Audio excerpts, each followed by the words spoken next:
আসসালামু আলাইকুম, কেমন আছেন আপনারা? নাদিরাস কিচেনে আপনাদের সবাইকে জানাই স্বাগত। আজকে বানাবো তালের পাটিসাপটা।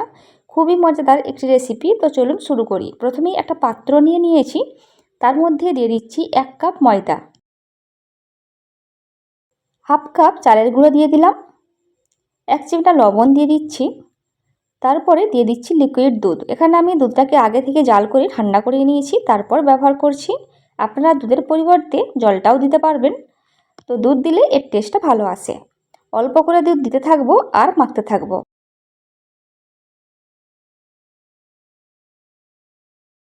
দেখুন অল্প করে দিয়ে দিচ্ছি আর ব্যাটারটা তৈরি করে নিচ্ছি।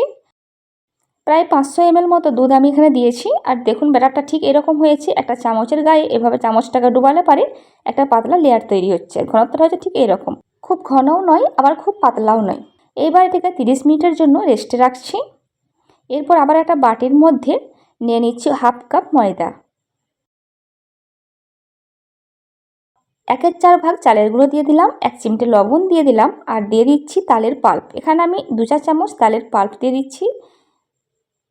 দিয়ে দিচ্ছি লিকুইড দুধ। অল্প করে দুধটা দিয়ে দেবো আর মাখতে থাকবো। আগের যে ব্যাটারটা তৈরি করেছি তার থেকে এই ব্যাটারটা একটু ঘন হবে। এখানে প্রায় 150 ml মতো দুধ দিয়েছি, দিয়ে খুব ভালো করে ফেটিয়ে নিচ্ছি। ব্যাটারের কালারটা একটু সুন্দর করার জন্য এখানে কিছুটা জর্দার রং দিয়ে দিচ্ছি। আপনারা চাইলে নাও দিতে পারেন, তবে দিলে ভালো লাগবে। আপনারা চাইলে এখানে তালের পাল্প একটু বাড়িয়ে দিতে পারবেন।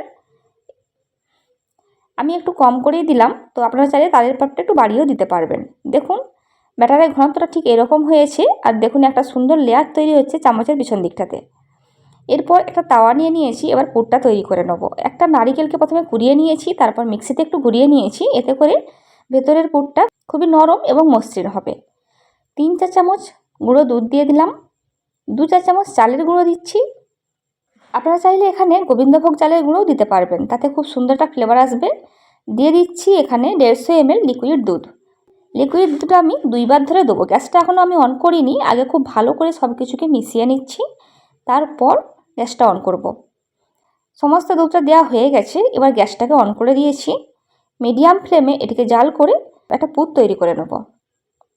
চিনি দিয়ে দিলাম 60 গ্রাম। আপনারা চাইলে চিনিটা আরেকটু বাড়িয়েও দিতে পারবেন। তালের পাল্প দিচ্ছি 1 চা চামচ। আপনারা চাইলে আরেকটু বেশি দিতে পারবেন, আমি কমই দিলাম। অল্প একটু জর্দার রং দিচ্ছি যাতে সুন্দর একটা কালার আসে। এটা সম্পূর্ণ অপশনাল, চাইলে নাও দিতে পারেন, তবে দিলে বেশ দেখতে ভালোই লাগে। দিয়ে সব কিছুকে খুব ভালো করে মিশিয়ে দিচ্ছি। সব কিছুকে খুব ভালো করে মিশিয়ে দিয়েছি। পুরটা বেশ কিছুটা ঘন হয়ে গেছে। এই পর্যায়ে এটিকে নামিয়ে দিচ্ছি। ঠান্ডা হলে এটা আরেকটু জমে যাবে। একটা পাইপিং ব্যাগ নিয়েছি। এখানে আমি পাইপিং ব্যাগ নিয়েছি। আপনারা চাইলে দুধের প্যাকেট বা দইয়ের প্যাকেট বা লবণের প্যাকেটটাও ব্যবহার করতে পারবেন, কোনো সমস্যা হবে না, একই রেজাল্ট পাবেন। এরপর একটা গ্লাসের মধ্যে পাইপিং ব্যাগটাকে দিয়ে দিলাম। তারপর যে ব্যাটারটি আগে থেকে করে রেখেছিলাম আবারও একবার ফাটিয়ে নিচ্ছি, তারপর ওই পাইপিং ব্যাগের মধ্যে নিয়ে নেব। পাইপিং ব্যাগের মধ্যে নেওয়া হয়ে গেছে। এইবার পাইপিং ব্যাগের পিছনের অংশটা রাবার দিয়ে বেঁধে দিচ্ছি। এরপর মুখটা কেটে দিচ্ছি। খুব সরুও করব না আবার খুব মোটাও করব না, এইভাবে মুখটা কেটে দিলাম। এরপর সাদা ব্যাটারটা নিয়ে চলে এসেছি। এটাকেও আমি 1 মিনিট মতো ফাটিয়ে নেব। এরপর গ্যাসের উপরে একটি প্যান বসিয়ে দিয়েছি, তার মধ্যে একটু তেল ব্রাশ করে দিচ্ছি। খুবই অল্প পরিমাণে তেল ব্রাশ করেছি, তারপর একটা টিস্যু পেপার দিয়ে এই তেলটাকে মুছে দিচ্ছে। এরপর হলুদ কালারের যে ব্যাটারটা তৈরি করে রেখেছিলাম সেটা দিয়ে একটা ডিজাইন করে দিচ্ছি। একটু আধটু যদি বেঁকে যায় কোনো অসুবিধে নেই।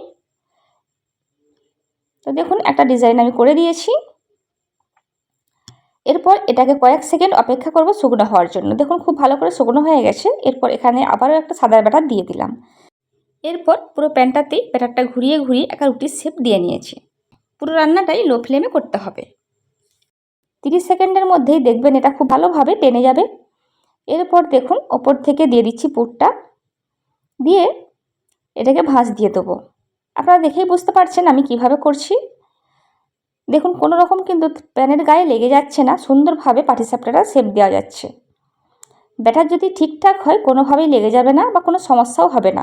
সুন্দরভাবে পাটিসাপটাটা দেখুন বানানো হয়ে গেছে। এইবার প্রত্যেকটা সাইড আমি 10 সেকেন্ড করে রেখে সেঁকে নিচ্ছি। এতে করে পাটিসাপটা সুন্দরভাবে রেডি হয়ে যাবে। আমার রেসিপি যদি আপনাদের ভালো লেগে থাকে অবশ্যই একটি লাইক দেবেন। বাড়িতে অবশ্যই একবার হলেও এই রেসিপিটা বানাবেন, আশা করছি আপনাদের খুবই ভালো লাগবে। সব 5টা সেঁকে নেওয়া হয়ে গেছে, এবার এটাকে তুলে নিলাম। একটা পাটিসাপটা আমার রেডি হয়ে গেছে, আর একটা বানিয়ে আপনাদের দেখিয়ে দিচ্ছে। সেম প্রসেসে আবারও একটু তেল ব্রাশ করে টিস্যু পেপার দিয়ে মুছে দিলাম। আবারও একটু ডিজাইন করে দিচ্ছি। আরও নিত্য নতুন রেসিপি পেতে আপনারা ইউটিউব থেকে দেখে থাকলে আমার চ্যানেলটি সাবস্ক্রাইব করতে পারেন, আর ফেসবুক থেকে দেখে থাকলে আমার পেজটিকে ফলো করতে পারেন।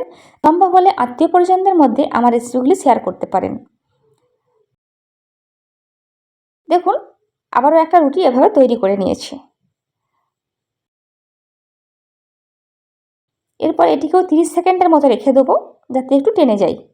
দেখুন প্রায় টেনেই এসেছে। এই পর্যায়ে একটু পুর দিয়ে দিলাম, দিয়ে এভাবে উল্টে দিচ্ছি।